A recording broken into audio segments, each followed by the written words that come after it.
साथीहरू फेरि आज पनि म चाहिँ यहाँ मोमो बनाउन आँटेको हो। सबै रेडी भइरहेछ, बत्ती छैन, लाइट गइरहेछ। साथीहरू यहाँको फोन बालिरहेछु। अन्त यहाँ चाहिँ किमा रेडी हो। उता किमा बनाउँदैछ, यहाँ प्याजहरू काटेर रेडी पारिसकेको छु। लु हेर्दै गर्नुहोस् है साथीहरू।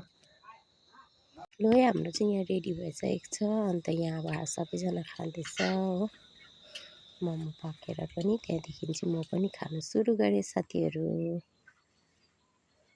मिठो भएको थियो, सुप त झन् मिठो भएको थियो। अन्त यहाँनिर मोमो बनाएर उब्रेको थियो अलिकति मैदा। अन्त मैले चाहिँ यहाँ नानीहरूलाई चाहिँ अन्डा रोटी बनाइदिएँ अन्डा हालेर हो। दामी हुँदो रहेछ साथीहरू। यसरी अन्डा हालिवरी बनाइदिँदाखेरि चाहिँ अन्डा रोल भनौँ न, अन्डा रोल जस्तै अब मैले चाहिँ अन्डा हालिकन बनाइदिएको थिएँ हो। मिठो भएको थियो उब्रेको चाहिँ, दामी भएको थियो।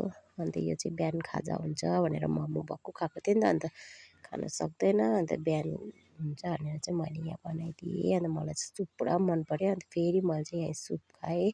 हुन्छ हेर्दै गर्नुहोस् है साथीहरू। मन पऱ्यो भने लाइक, सेयर, कमेन्ट गर्दै